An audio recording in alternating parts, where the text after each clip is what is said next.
Finger guns. We are live. Joe Biden wants to ban your gas stove. Believe it or not, it is likely happening. We're going to talk about that. Apparently, they're trying to walk it back, but we won't let them. It's gaslighting to a whole literal level, right? Federal Reserve says that it's not going to be pushing climate activism anymore. The climate cultists are pretty mad about that. Surprising announcement. We'll talk about that. And YouTube shut down the main Heartland Institute channel just before we went live with a prominent climate realist last week. We're going to talk about what happened. We're going to talk about all of this and more on episode 380 of the In the Tank podcast.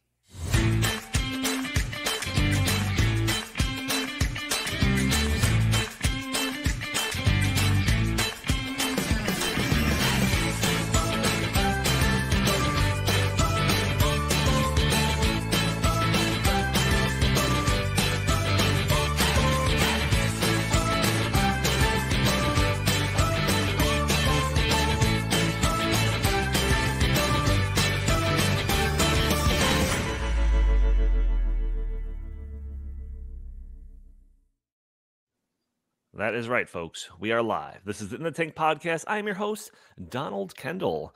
Joining me today, we've got a full crew. We've got Jim Lakely, VP of the Heartland Institute. How are you doing today, good sir?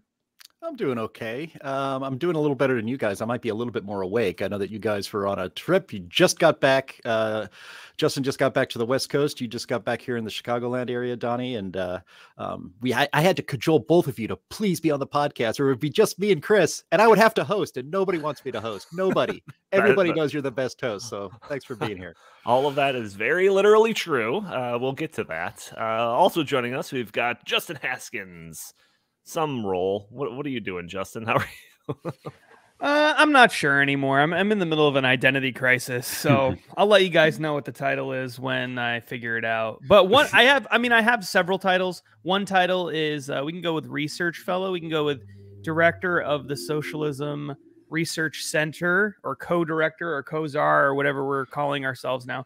And but I don't know. I'm not loving these titles. I'm thinking I need like a different title, so I'm working on it. Grand Czar, or I don't know, something a little bit better. Vice Chancellor of everything important. I don't know. Aren't they the bad guys though? They're always the bad guys. There's no good Vice Chancellor in anything. So. What title does Klaus Schwab have? You should just take that. I don't know. I think they just call him CEO and founder of. I think that's Forum. Yeah. I don't think he has like some great title or anything like Grand that. Viceroy, executive chairman of the World Economic Forum. Executive chairman. So he's an executive. He's an executive. And Chris Talgo, he is the director of something. How are you doing today, good sir? I'm doing good. Good to see editorial you guys. Director. That's it. I don't have any of my notes. Like Jeez, Jim said, Donnie, man, lack of sleep. Wow. He last minute forced us to be on the podcast, and one of the side effects is that I have no notes, so I don't know what your titles are. I know that Chris does something around here. How are you doing today, Chris? I'm doing good, and I'm just glad that you guys made it back, and you didn't get caught up in that FAA nightmare. So that's great. We will talk about that, but just a couple of housekeeping things before we get into any of our topics or just stories that we want to tell. One of those is that for everyone that's listening to this podcast, you're probably listening to, if you're only the audio only, you're probably listening to it on a Friday or later. You can join us a day earlier on Thursdays at noon Central Time, where we are broadcasting this on YouTube and Rumble and Facebook and Twitter. And you could join the conversation. You can throw your comments and questions in the stream there. Maybe we'll show your comment on the screen. Maybe we'll address your questions on the fly. You could also help out our channel by just doing a couple of things that won't cost you a penny. Those include hitting the subscribe button, sharing this content, hitting the like button, even leaving a comment under the video will help break through the big tech algorithms that prevent content like this from being shown to more people.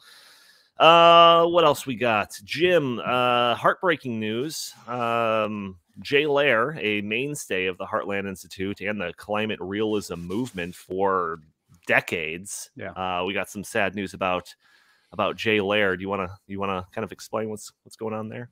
Yeah, well, Jay Lehr, he passed away Tuesday night. Suddenly, he apparently had a heart attack, and he's gone.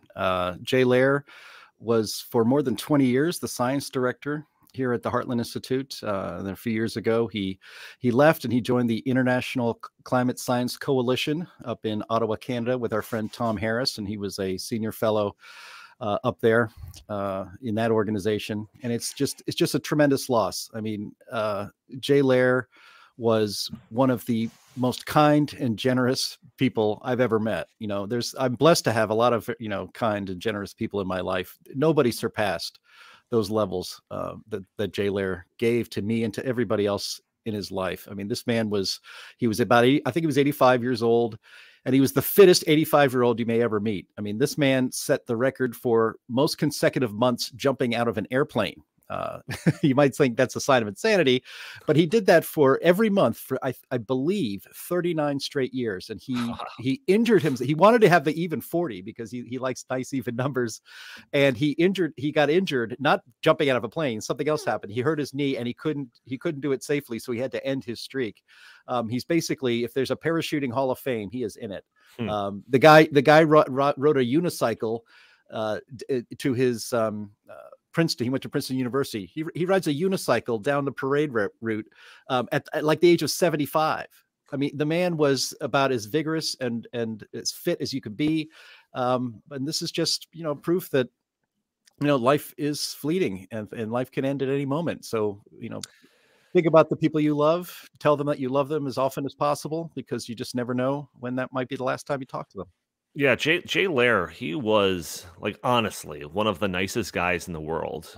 We interact with a whole bunch of different people that are in this field and everything. And during the conferences and benefit dinners and all of that, you know, I see a bunch of these people. And, you know, if I get around to, like, interacting with them, you know, it's great. But when I see Jay Lehr, like, walk into the room of one of these places, I had made a point to go and talk to him just because he was just, like, the nicest guy in the world. In fact, I told Justin this story. I was watching a video of it was like a book talk or something. Jay Lehr was in the crowd, and he asked a question. It was about some energy book the author was talking about, and Jay Lehr asked like a really interesting question about, like, you know, is the reason why leftists are pushing for these like terrible energy sources like wind and solar is because they're terrible? And it really like made me think, and it led to me writing one of the only 3 op-eds that I've ever authored in my career here at the Heartland Institute. So he inspired me.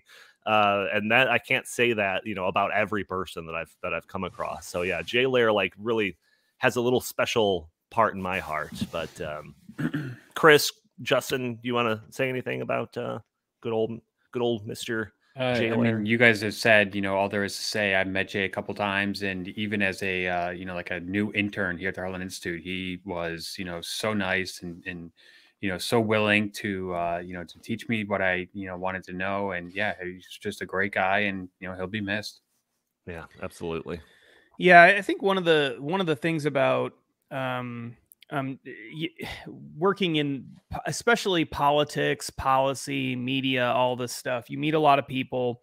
And I think ideally you'd want to believe when you don't work in this world, and even when you do, you want to believe that everybody that you meet, whether they're on your side or they're not on your side ideologically, that they're really all in it. They really do believe it. They're really part of the cause.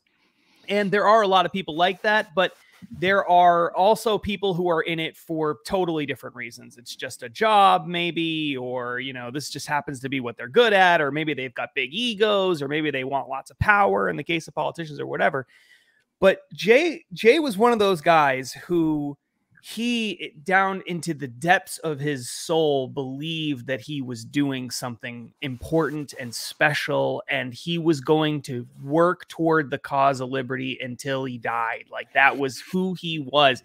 And he was still working mid-80s. He's still part of the cause. He's still fighting. Yeah. He had no intention of stopping. I mean, you have to drag him out. I mean, there was no way he was going to stop. And so he was just, for me, not only was he an incredibly nice guy, I have lots of personal stories of him going way out of his way to reach out to me and talk to me about a variety of different things and tell me how proud he was of the work that I was doing and all of that, which he really did not have to do. I have all of those stories. Incredibly nice guy. But in addition to that, the guy really did give his life to trying to make the country a freer place. And, you know, I'm not sure that there's a whole lot more you could say about a person than he was willing to give everything he had for the cause of liberty. And he was a great personal guy. And he was a great family man who loved his wife greatly. They were so close. You'd see them together all the time. Right. And so it's just every great thing you could say about a guy. Jay Lehr just epitomized it. Yeah, no doubt. Jim, we got the 15th International Conference on Climate Change coming up. Yeah. Surely there's going to be some sort of tribute to Jay Lehr. Oh, yeah. In fact, Jay Lehr was going to be on the program. Wow. I literally had just, we were exchanging emails 48 hours before I heard the news that he had passed away. So, which happened on, it happened Tuesday night. So I learned about this Wednesday. I'm still in quite a bit of shock. But yeah, he was going to be on the program. He was very excited about it. He's one of the greatest climate communicators in the world. I mean, his passion was for liberty, but he really had a passion for teaching people about what's really happening to the climate, and his motivation for that was that people are in an unwarranted panic, that generations of children are being taught that carbon dioxide is a pollutant when it isn't, that they're destroying the earth when we're not. And he saw that as a great travesty and a tragedy, really, for especially young people. So, he was going to be on the program. He will be talked about on the program. He was beloved, as Justin was saying, just by everybody who interacted with him, either professionally or personally. And with Jay, the professional was personal in the respect that he treated everybody in a professional setting like he would in his personal setting, like a valuable person, like somebody that very much cared about, because it was genuine and it was true. It's like I said, I'm still kind of in shock. It's hard to believe that I won't be seeing and talking with Jay at our climate conference coming up in February, and that I won't be on the phone again with Jay, that he won't be asking me to do another favor for him, which I always was very eager to do, as sometimes he'd have trouble finding some of his past writings and policy studies and whatnot. And I'd get them for him, and he would say, "Jim, you're the best." And I'd say, "No, you are, Jay." And that's really the truth. So we're all still kind of in shock and in mourning here at the Heartland Institute, and we send out our prayers and best wishes to everyone who knew him. Yep, no doubt. And that climate conference that I just mentioned, the information for that, tickets still available, heartland.org. You can find a little featured thing at the top, surely, for more information and ticket information, or climateconference.heartland.org. Hopefully everyone can join to that in person or remotely, because most of that is going to be streamed as well. So we've got a lot of stuff to get to. But Jim already kind of teased this, but Justin and I were out of town the last couple of days. We were in Dallas and meeting with Glenn Beck. Justin was doing all the different shows at the Blaze Studios. But there was a funny thing that happened. I don't travel a whole lot. Maybe we'll go to Dallas every once in a while. Maybe I'll go to some type of speaking event, but not a whole lot. And it just happened on the Wednesday. I wake up. I was gone for one day. I was going to come back. I left on Tuesday, come back on Wednesday, turn on the TV when I wake up, and flights across America. FAA is reporting that flights across America are grounded because of some computer mishap or something like that. I was just like, unbelievable. This happens on the one day that I'm out of town. It was absolutely incredible. Do we know what the reasoning for that was at all? Chris, I'm sure you listen to the mainstream media. Do they have any explanation of what happened there? Yeah, but Donnie, just real quick to put this into context, that was the first time that all flights were grounded in the United States since September 11th. So This was, a 22-year, event. Basically, what they're saying is that a glitch got into the FAA's computer system, and that just caused all sorts of havoc. They're supposed to have all sorts of redundancies, and it's never supposed to be that one computer file, one corrupted file could bring down the entire system, but that is what happened. They're saying that it had nothing to do with cyber terrorism. It also impacted Canada's air traffic control system. But one of the things that they've been bringing up, and I think this is just shocking. The outdated technology that the FAA and the airlines use, it just absolutely has to be updated. We cannot allow stuff like this to happen. You know, we cannot let the air traffic control system be this vulnerable to a computer glitch. It's just ridiculous. Yeah, no, absolutely crazy. One side note, well, a bit of housekeeping I forgot.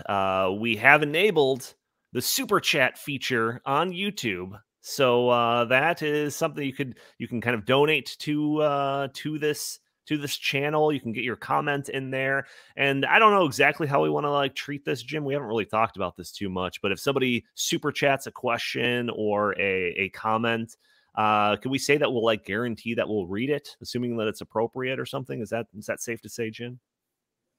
Jim's muted. I think we can safely say that. See, this is why I need you to host, because I would screw everything up. He'd be muted half the time if I wasn't. Yeah, nobody would hear anything. I'd just be talking to myself.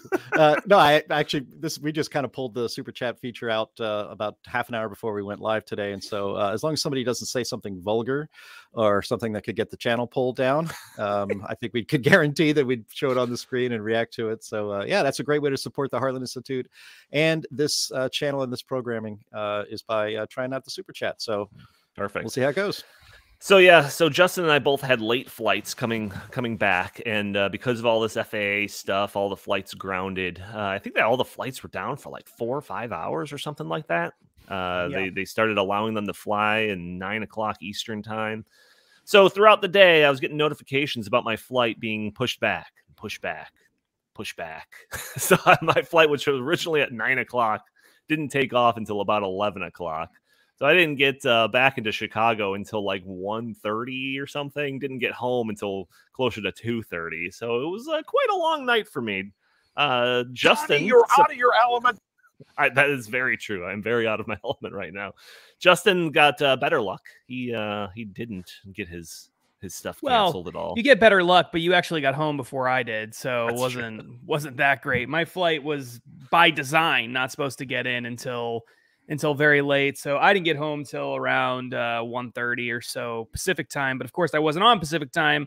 I was on Central time. So we're talking like 3:30 in the morning. So I was in trouble. I was in trouble at the end of the day, folks. It was all over for me. But we had a very good trip. It was productive. We had a lot of fun. And other than the terrifying, constant watching of are our flights going to get canceled, and are we going to have to be sleeping on couches at the Blaze Studios, which we would probably do. I mean, that's probably something that would have happened. Right. We had a great trip. I mean, we had a lot of really great meetings. We have a couple of really big projects in the works that we are excited about. Future collaboration with Glenn Beck and with the Blaze and with other people who are over there. We got to meet with their CEO, who we've met with a bunch of times before, is an awesome guy, a guy named Tyler Carden. And of course we had some long meetings with Glenn. So some really exciting, groundbreaking research and work that we're going to be putting together as sort of as a team over the next year or two. Two, probably, and maybe even 3. I don't know. Who knows? So crazy stuff. I'm super excited to talk about it. When we get a chance, we'll reveal all the details of everything that's been going on. But just the stuff that is coming down the pipe, you're not hearing about it on the news. But it is some of the most important issues facing humanity, not just the United States, not just, North America, not just Western civilization, but all of humanity is going to be challenged by what's coming down the road. Well, can you give us a tease, please? That is a tease. That's a tease, Chris. I need a little more tease. No, that's the tease. You got to wait for the full trailer. Yeah, that was just the teaser. You got to wait for the full. Okay. No, the highlight though. I'll be patient.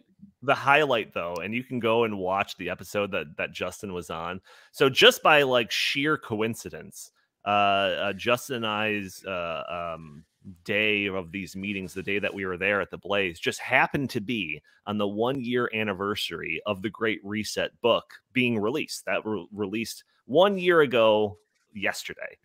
and so Justin got Glenn Beck a gift that he presented to him on air. Do you want to explain what that was? Yeah, I mean, I bought this for him a long time ago, and I think the idea was I would give it to him for Christmas.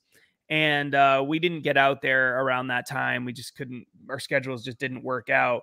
And so we happened to be out there on the anniversary of the Great Reset book coming out. And so I thought, what do you get a guy who has everything in the universe? And this guy really does have like every incredible thing. I mean, you want to tell him about the crazy stuff that we saw? I mean, yeah, okay, yeah. So it's just a side note here. Dude has got like well, he's super into movies, right? So he's got like movie props and stuff like all over his office. He's got like a stormtrooper helmet. He's got like a I think he had like a Darth Vader like suit at one point. He's got like a whole museum that's just filled. He's had a Superman, like one of the original Superman costumes in glass when you walk in the building.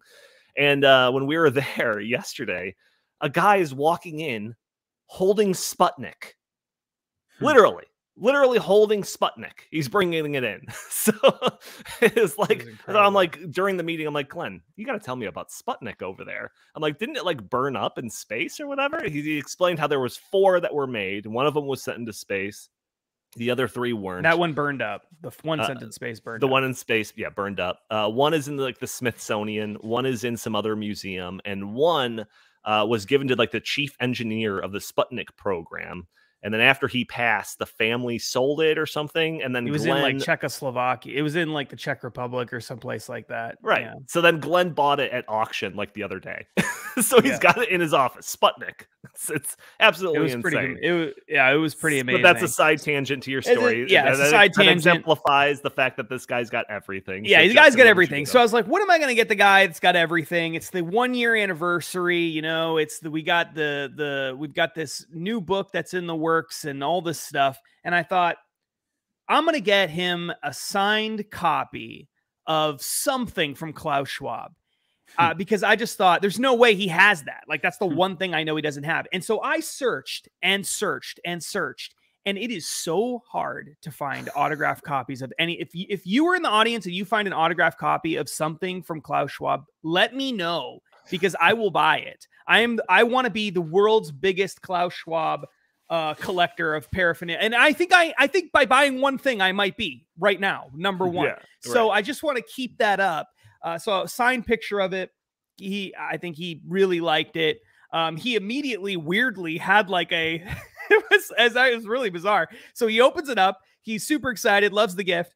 And in the studio right next to him, he had like a picture holder thing that you sit up on a desk that you put a framed picture in. And it was completely empty. And it was just sitting there. And so he just opens it up. He turns and he plops it right down on the thing as if he knew this was exactly what was going to happen, even though he had no clue this was going to happen. So it was pretty amazing. So yeah, it was a cool experience. And the stuff that we learned from him was just incredible. Like I said, we have so many incredible things to talk about over the next year. We have got plenty. Surely episodes will be dedicated to topics that relate to all of this in the future. But we should get to our main topic. I do see that we have a super chat in there, but maybe we'll save them for the end of the episode. Don't save it. No, don't save it. Don't save it? No, don't save it. What if we get like 3 more? Then we're going to come back and answer all these dispersed questions. All right. Doug Troyer with a $10 super chat says, was this issue with the air traffic control a cumulative one, or Chris, you want to take a shot at that? Because I have no idea. By cumulative one, I'm not exactly sure what he means here.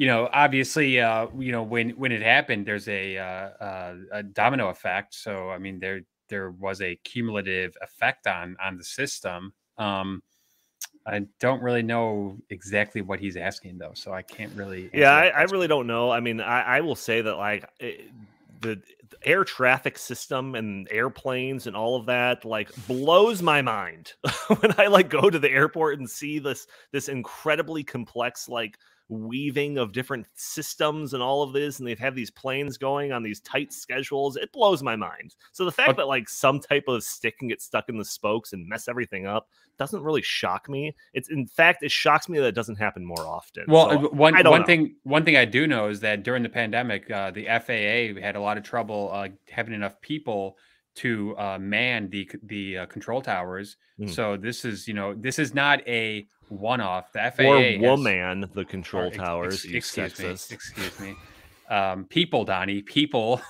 Jim is regretting having me come on here because we are 25 minutes in and not to our main topic. I just want to say this. Like, I don't, obviously there's no reason to believe this, but doesn't it strike you as just like a little suspicious? Like this whole thing, like this does not ever happen. It's the first time since 9/11, which was a deliberate shutdown of the system. Yeah, it's probably just like aging technology, but would it shock any of you if we found out like 3 months from now that, oh, actually there was a cyber attack and they were shutting the system down to make sure that it wasn't successful or something like that, but they didn't want to tell everybody because they didn't want panic or something? No, I believe everything the government tells me. Hook, line, and sinker. Yeah, I know you do. It'll be interesting to see if this the government never lies to us.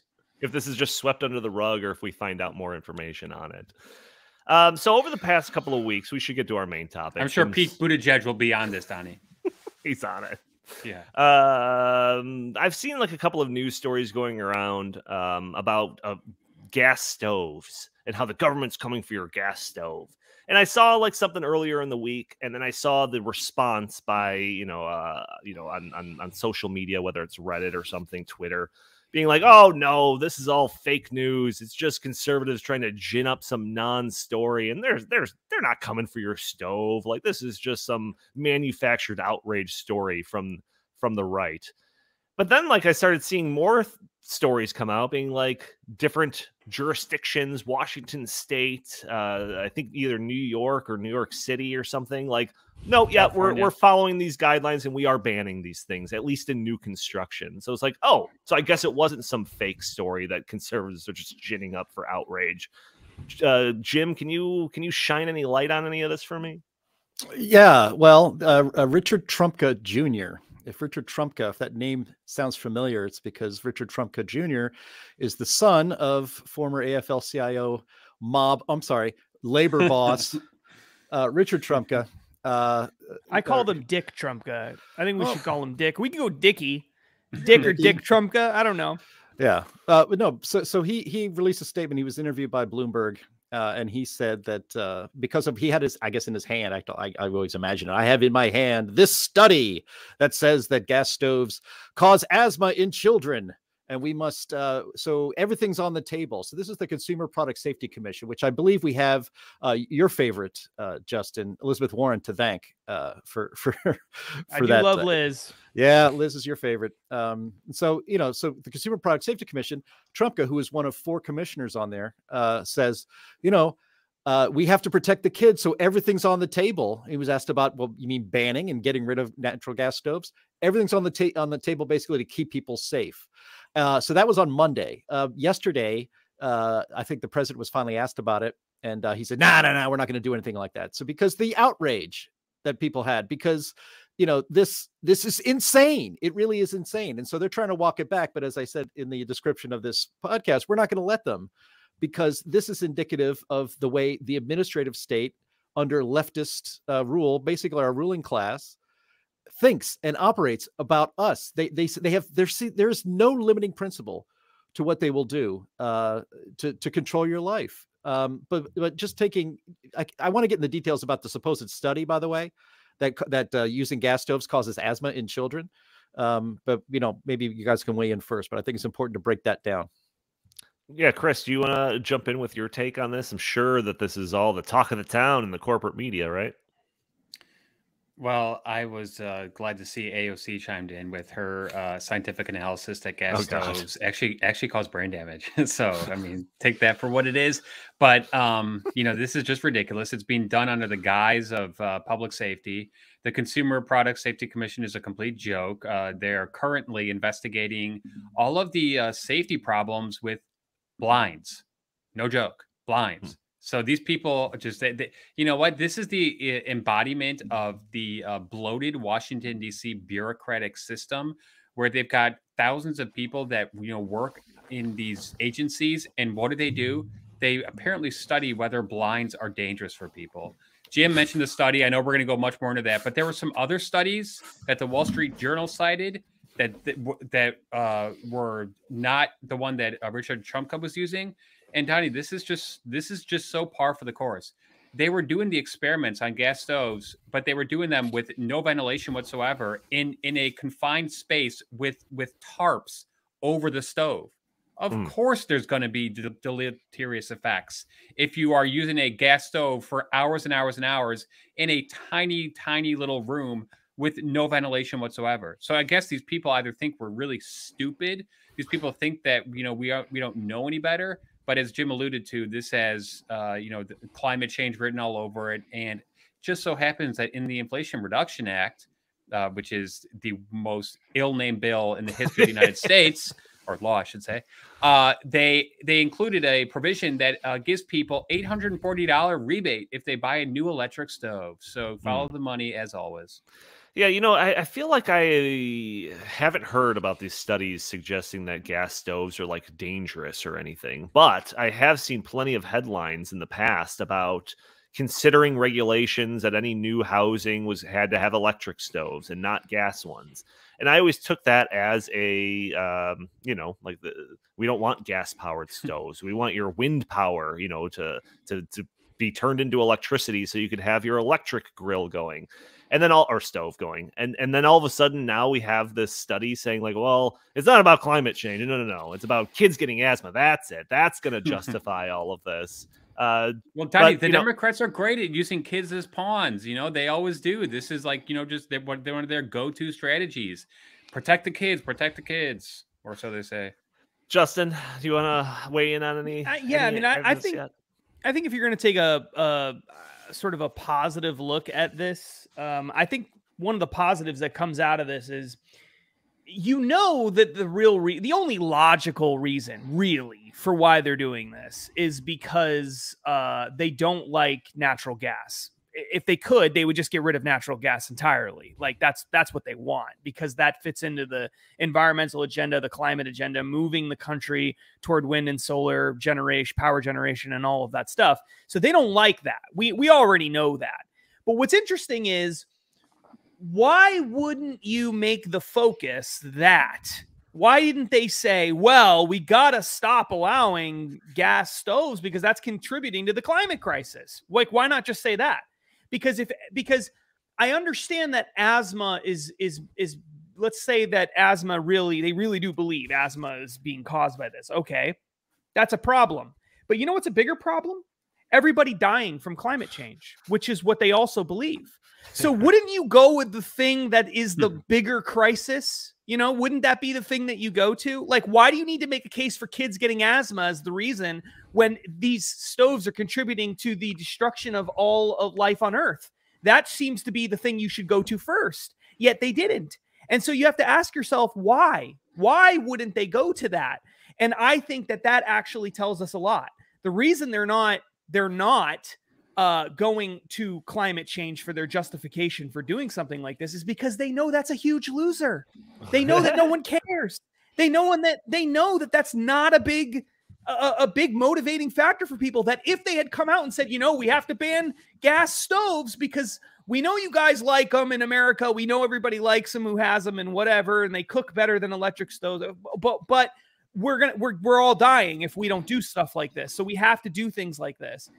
If they did that, then there would be a massive rebellion against them. People would be very angry. It would be an endless news cycle of negative press. And so they picked something that is much, much harder to argue against than climate change. It's a health hazard. That's the real reason. It's a health hazard. It's not all this. It has nothing to do with climate change. It just so happens to fit in with our agenda with climate change and with the Inflation Reduction Act. And that's just a happy coincidence. But, you know, it has nothing to do with that. Well, that makes me wonder. I really do wonder if going forward, we're going to see this kind of strategy more often, where all of a sudden, all the things that they've been asking for and saying that it's because of climate change is suddenly going to have some other reason why we need that exact same thing. It's not going to be climate change anymore. It's going to be something else. So we're going to find out that, you know what? Gasoline powered cars, just riding in them causes asthma, because we did a study where we put people in a car and we threw a giant tarp over the top of it, and then we tested it, and it turns out the air quality is really bad when you do that. So no more gasoline powered cars. We did a study where we turned on our car and we sat in it with the garage door closed, and didn't work out. Didn't work out. Jim, I'm still kind of not understanding what exactly is going on with this. Like I said, I had no time to prepare for all this. Just got thrown into the mix here this morning. But I just Googled, like this story. And one of the first things that come up, I look up natural gas stove ban. And the first thing that comes up on Google when you hit the news thing is a New York Times article titled, "No, Biden is not trying to ban gas stoves." So I don't understand what's happening. Is he doing it or not?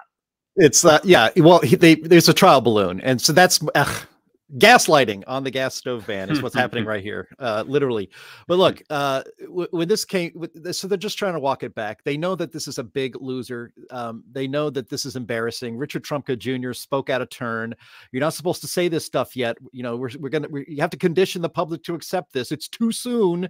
But the idea that they're not going to try to find some kind of pretext to get rid of gas stoves because they want to get rid of natural gas. I mean, they've already announced what their ultimate goal is: stopping us from using any fossil fuels. It's a complete fantasy.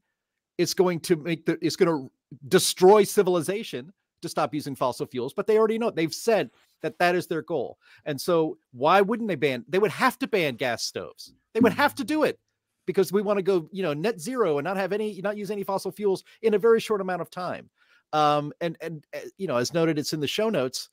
Kathy Hochul, the governor of New York, wants to ban the use of gas stoves in all new construction by like 2025. I mean, that's 2 years from now that she would have banned putting gas stoves in any new construction, and then she would ban them from existing places, which means, and again, this is gas stoves. I guess we can't use gas furnaces anymore either. I guess you can't use natural gas water heaters anymore. It's all to get you to go electrified. But our friend.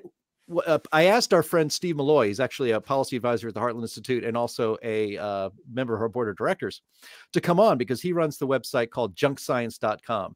And this study is big time junk science. And he notes on his website that this was not actual research that was done on children. This is a meta-analysis of previously published and ignored studies. So in other words, a study of otherwise unpersuasive studies. He says that, the study results, including the component studies, have weak statistical associations. In other words, it's the idea of correlation is not causation. They just throw that out. So that's another reason why this is junk. He also points out, logically, asthma is an allergic disease. And there are no allergens in natural gas. So it doesn't even have any biological plausibility. And so you can go to that website, junkscience.com, and you can see more of that in detail. But look, the outfit that put what we had going on here, you had a left-wing globalist quote unquote think tank putting out a study so that the government has a pretext to take away your freedom. This report was put out by the Rocky Mountain Institute. Donnie and Justin, you're going to love this. They are members of the World Economic Forum. What do you know? Yes. All roads lead to them, apparently. All roads lead to Klaus Schwab, who will make you eat the bugs. And so Rocky Mountain Institute describes themselves as, quote, part of a new coalition of climate leaders focused on supercharging efforts to decarbonize some of the world's highest emitting industries in the next 10 years. So this is the kind of report they would put out because this is what they want to do. And they're in a damn big hurry about it too, just doing that in 10 years. Rocky Mountain Institute also brags on the WEF website that it brings in $30 million in annual revenue.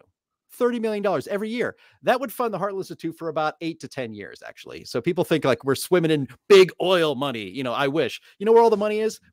Fake think tank outfits like this. Part of the WEF's mission I'm sorry, this is part of the WEF's, quote, Mission Possible Partnership. And other people in this coalition with the Rocky Mountain Institute are the Energy Transitions Commission. And the lead author, if you look at the summary here of the report, the lead author's address is at a nonprofit called Rewiring America in Washington, D.C. So this is all agenda-driven, so-called research that is given to the government to justify banning natural gas and taking away your gas stove. But we should really understand that this, as Justin talked about, this isn't about the safety of kids. That whole thing is complete BS. You know, we've been using gas stoves in the United States for 100 years, right? If this was an actual problem, you know, natural gas is clean burning. If this was an actual problem, don't you think we would have noticed it by now? Isn't that logical? But there is no logic in the way the government operates. But because this is really just about coming up with just another reason to end the use of fossil fuels and to go all electric with everything. Electric is more expensive, and it's going to be more expensive when they don't let us use fossil fuels to generate the electricity. But it's also really, I think, about testing the limits of government bureaucrats micromanaging every single aspect of your life. And every time they do that, they take away just a little bit more freedom. We can't use incandescent light bulbs anymore. We can't have a toilet that uses more than 1.6 gallons a flush. So we have to flush it 3 times. So it actually using more water. They don't want us using gas-powered lawnmowers or leaf blowers anymore, or snow blowers. They want us to stop driving our regular, reliable, cheap, and can fuel up in about 30 seconds vehicles. They want us all into these electric vehicles. And they want to now, of course, they want to take away our gas stoves. You know, we seem to keep failing these tests that the globalists and the bureaucrats give to us because we never push back.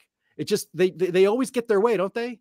We don't have those light bulbs anymore. We don't have toilets that actually work the way they used to when we were kids. And now here they go. They float out this idea of taking away our gas stoves, and they're backing off, but they'll be back. They'll be back. This is going to happen. This ban will try to be implemented in a much more serious way. They're just running scared right now because people are outraged. But I wish I had more faith that the next time they come for gas stove or something else, that we will resist and start pushing back and getting our freedoms back. But every time they do it, they win and we lose. I'm just surprised at the speed of this. Like, it was within like seemingly hours, days, if I want to be generous, that I started seeing this story, and then just like a whole bunch of different jurisdictions coming out with different bans and future building bans. One of them that I think Glenn actually brought up during our meeting. He like pulls it up on his phone or gets some type of alert. And it was like Washington State. Because of some like unelected regulatory body in Washington State decided that all new construction was going to be done without natural gas. They just have to do it.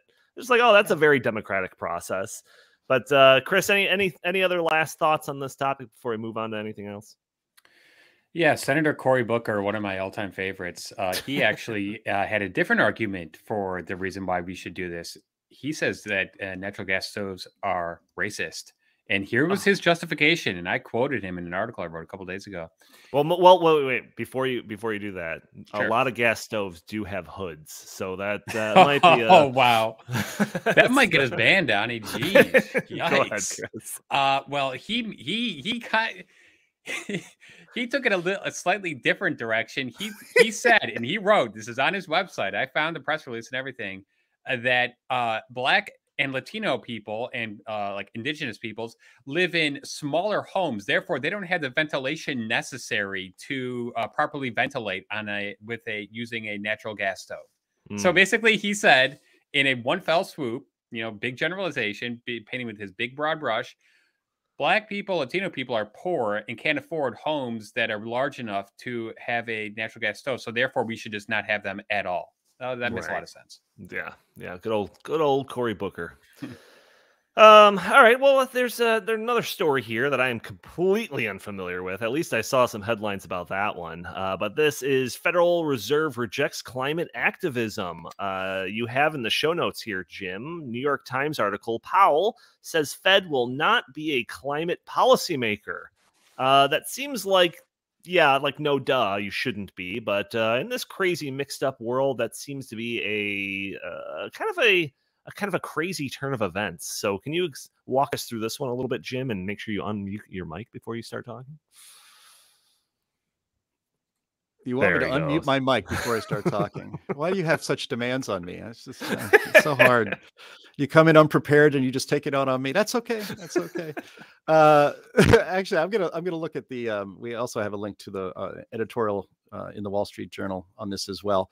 But basically, this was such a really big surprise, and I thought it was a very pleasant surprise. It's not often that the Fed makes an announcement, especially lately, and you're happy about it. But Yeah, when right. right, yeah. So the Federal Reserve Chairman Jerome Powell, he said that the Federal Reserve should be concentrating on controlling inflation. They're doing such a great job at that right now. So yeah, they should definitely keep focusing on that. They know what they're doing there. But he said that, quote, without explicit congressional legislation, it would be inappropriate for us to use our monetary policy or supervisory tools to promote a greener economy or to achieve other climate-based goals. We are not and will not be a climate policymaker. So this is the first time I can remember, especially lately, where where a powerful institution has resisted the push from the climate cult to join the climate cult and to take up their cause. Because we've talked about this on this podcast for a long time, that the power of persuasion does not exist among the climate cultists. They realize they've tried for 30 years to convince people to live the way they want us to live, to quote unquote, save the planet. And we haven't listened. We haven't paid attention. So in the last few years, and this is tied into ESG, of course, and it's tied into Klaus Schwab and his agenda at the World Economic Forum, is to cajole the powerful institutions, not just in the United States, but around the world, to force us to accept the climate cultists' agenda, to basically bring us unwillingly into their cult. And so this is the first time, because the Security and Exchange Commission has been cajoled into the climate cultists' agenda by enforcing ESG and basically imposing financial regulations that make companies invest in green technology or not invest in companies that are not down with the green agenda.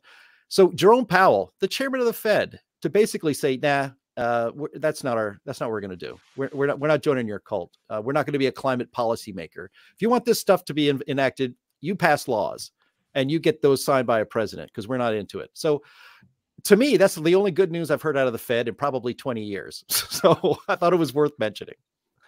Justin, I mean, every once in a while we do get a win in our column here. Are you familiar with this story? Can we count this as a win?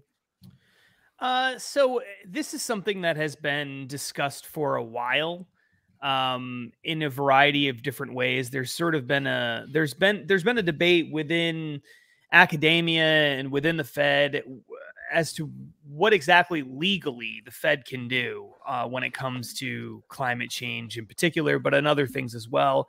And I think it was pretty obvious. Now, this doesn't always mean just because something is obviously illegal that the government doesn't try to do it. They do things all the time that I think are obviously illegal.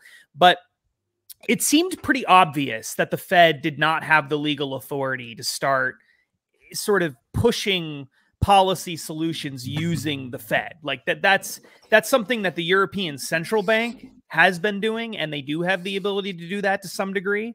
And I think there was a lot of pressure on the left, or from the left, on the Fed to do something like that. But I thought it was pretty obvious that they didn't have this authority. And Jerome Powell has actually made comments like this in the past, where he's basically said, we don't really have the authority to do this. And I think the reason that he's saying this is not because he wouldn't do it if he could, but because I think he knows, I mean, if he tries to do something like that, it'll get struck down. Like there just is no legal justification for doing things like this. The other thing that I think is really important is for people to understand is that it's really not necessary to accomplish the goals that the left wants to have the Fed be the ones that impose it, because all of the large private banks in the United States of America today are already on board with this agenda. Every large private bank in the United States has already committed to going net zero by XYZ date, both within their internal operations and in their entire portfolios. That means not doing business with people who refuse to go along with a net zero agenda. All of them. Chase, Morgan Stanley, Wells Fargo, Bank of America, Citibank, they've all made these commitments already. So the Fed doesn't really need to do it anyway, because all the Fed has to do is give money to these other private banks, which will then turn around and do exactly what people at the Fed want it to do on climate change and the left wants people to do anyway. So there's really no reason for the Fed to do this. I think the other thing to keep in mind is that we don't exactly know who the Fed is entirely, but a lot of people believe that the Fed is basically composed of a lot of these large private banks that I was talking about anyway. And so, I mean, it just doesn't really, it's just not as important, I think, as some people want to believe that it is.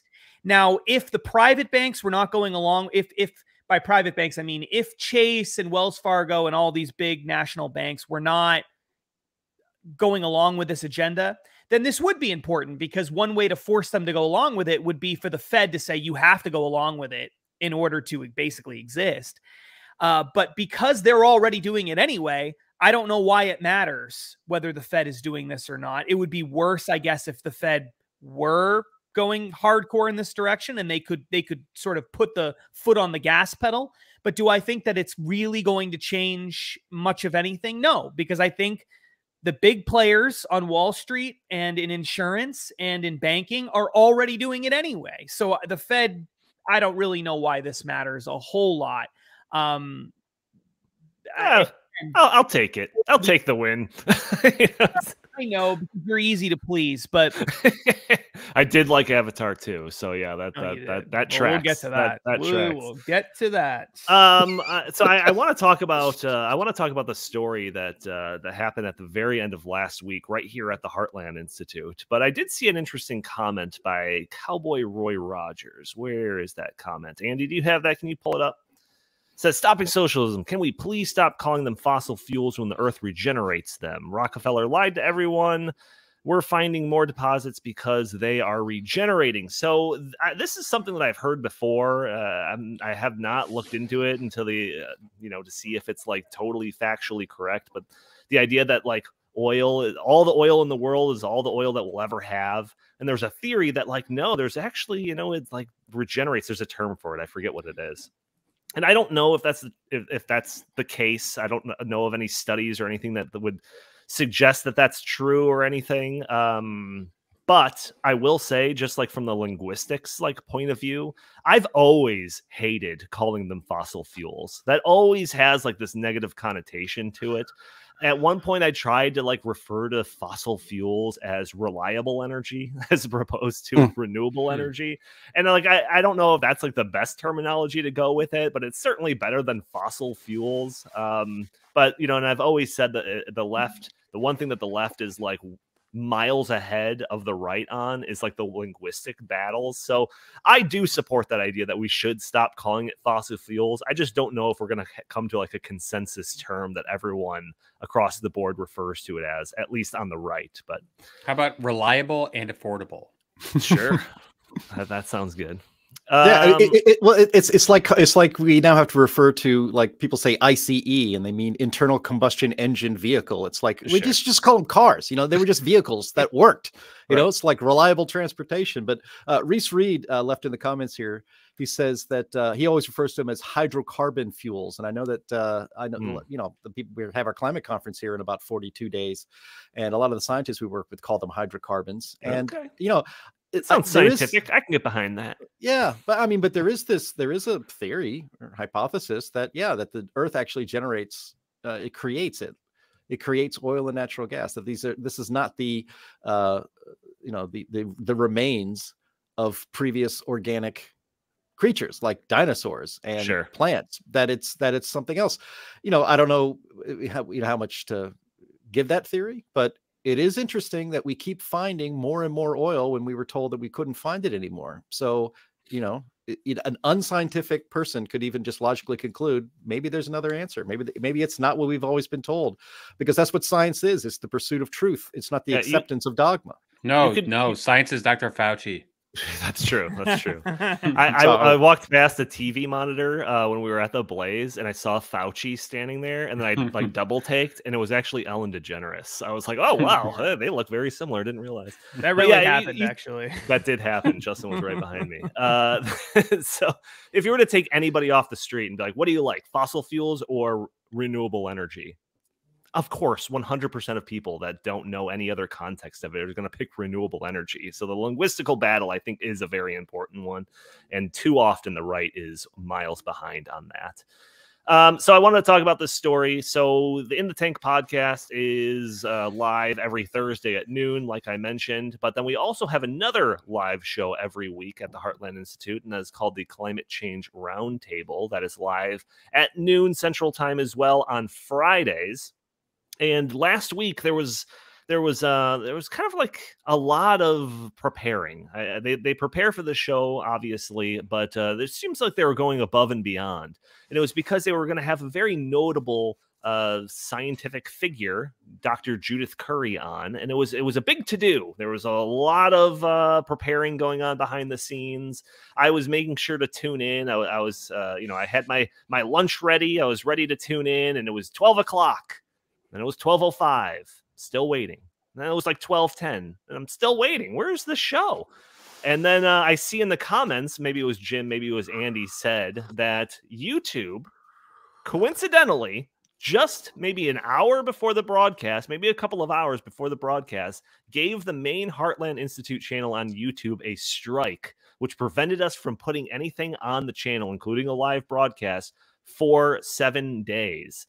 Just before we were going to have this big guest, just before we were going to have probably the most watched stream of that live stream of that channel, we couldn't do it. So we had to frantically try to push everyone onto Rumble or some Facebook or something. You could still watch it there.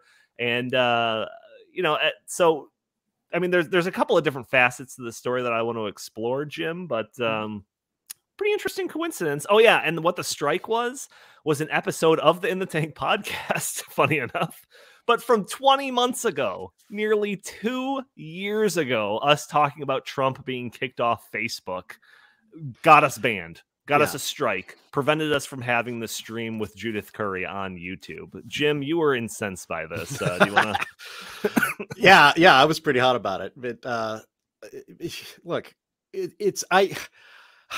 I can believe a lot of stuff, and I don't always believe that sometimes a coincidence is a coincidence. There is no way, no bleeping way. About 30 minutes before we go live with one of the most prominent climate realist scientists out there, Dr. Judith Curry, a woman who in congressional testimony embarrassed the hell out of one Michael Mann, who has made his living being a climate alarmist. There is no way that just coincidentally, literally with less than an hour to go before we go live with Dr. Judith Curry, suddenly the algorithm just happens to find you, Donnie. Actually, you're the one who did it. You reading Donald Trump's social media posts, questioning, let's just say, questioning something that happened, election related. I mean, I'm afraid that this is going to happen again. Yeah, right. Seriously. You read Donald Trump's social media posts about it because we were going to talk about it. We were not questioning the outcome of the election.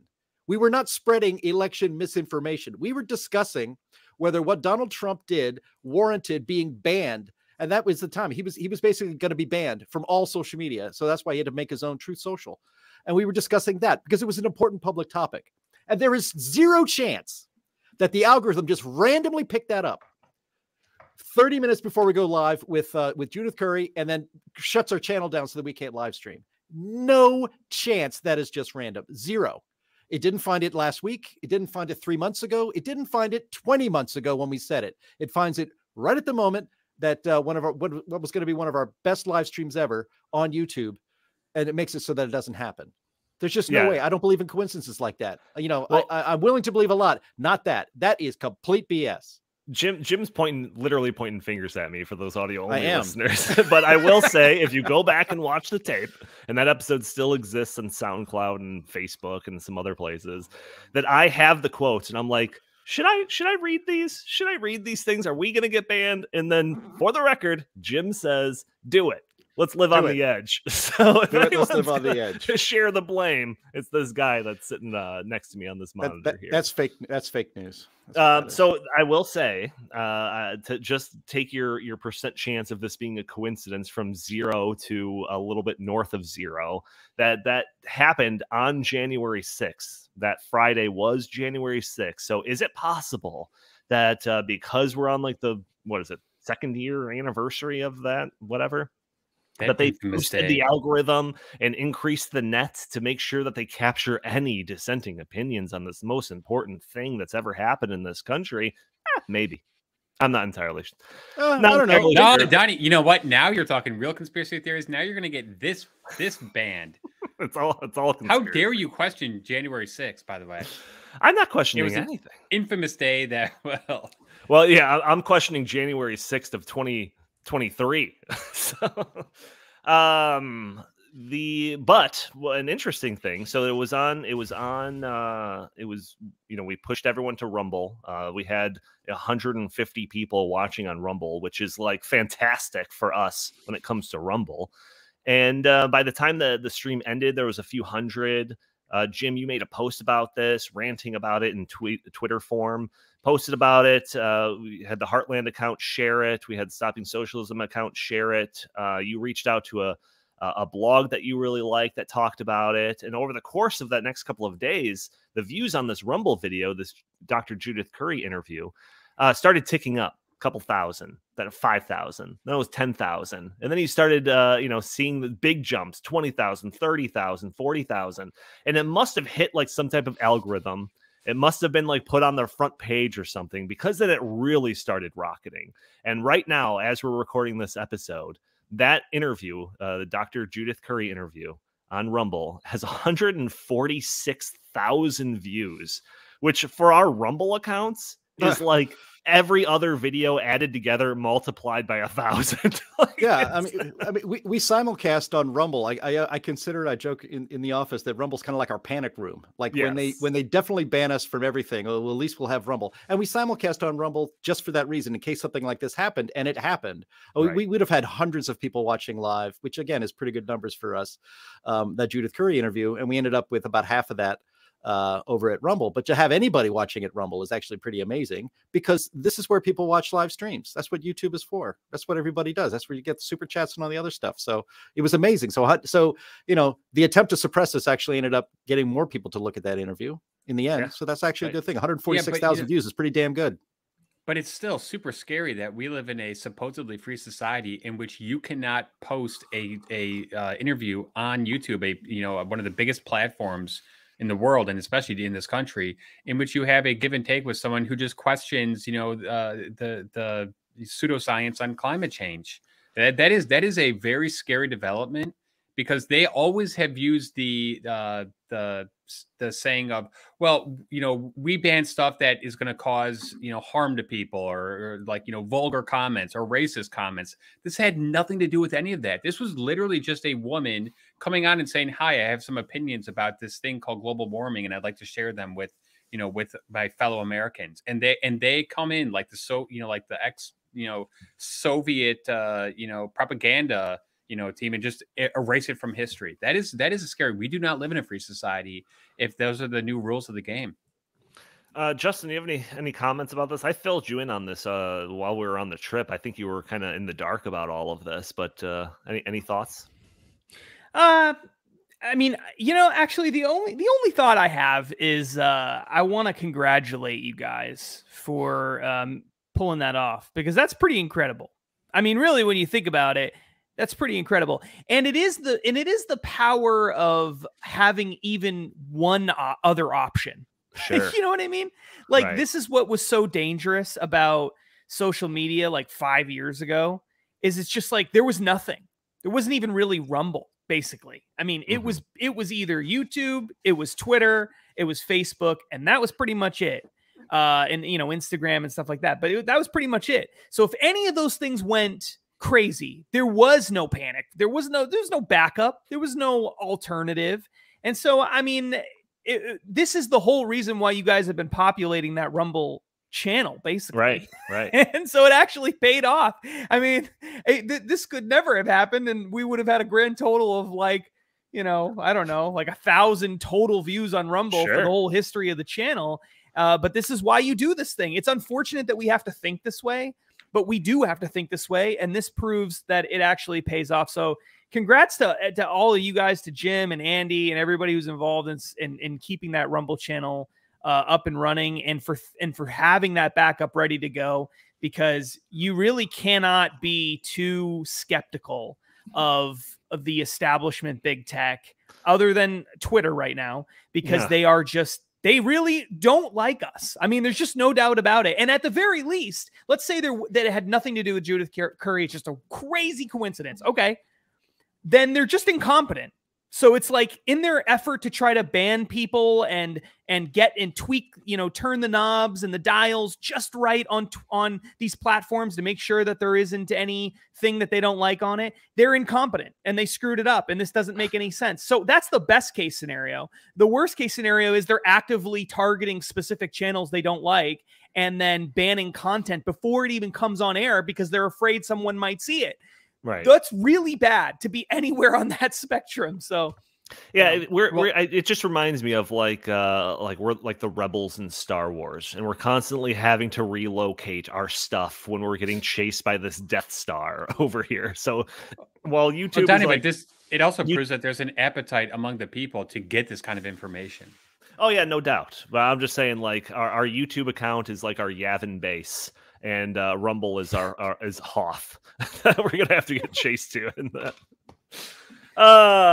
So we're already like 6 minutes long here, but there was a very important poll that was put out on Twitter just the other day that I want to get to by Justin. So do we have this poll? Can we show this? Because I think this is a very important thing that I don't want to end the episode without talking about. So Justin put on his account while we were down in Dallas together. You did not make me aware of this. I saw this in the morning the next day after he posted it. It says, important poll. One of my closest friends says he, quote, really likes Avatar, The Way of Water. I find this deeply troubling. Please help me decide how I should react. I will abide by the results of this poll, which is a fantastic reference to the Elon Musk thing. So the 4 options are: end the friendship, host an intervention, reconsider Avatar, and shame him publicly. I think the poll lasted for 24 hours.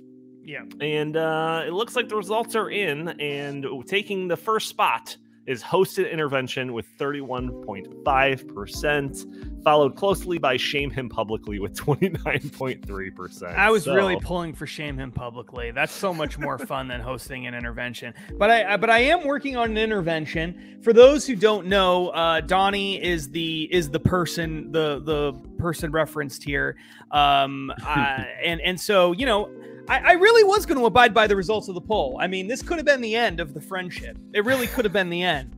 I really was. I was nervous because I didn't want the friendship to end. But you know what? Social media, that's my, that's my god now. So social media has spoken. Yeah. And you must obey. Yeah, that's exactly right. TM, you asked who it was. Justin just mentioned it was me. I did really like it. I'm working on putting it together an intervention. It's gonna be great. It's gonna be a whole episode of the Tank Podcast. It's good.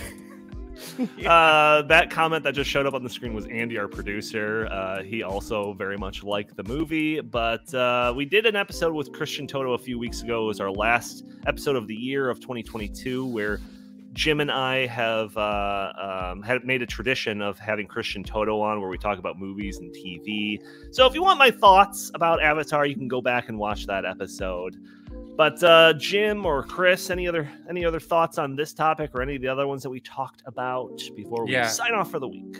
I think I might be one of the only people in America who has not seen either Avatar or Avatar 2, and I am very proud of that fact. Oh, don't be proud. I am proud. Don't be I'm anti-Avatar.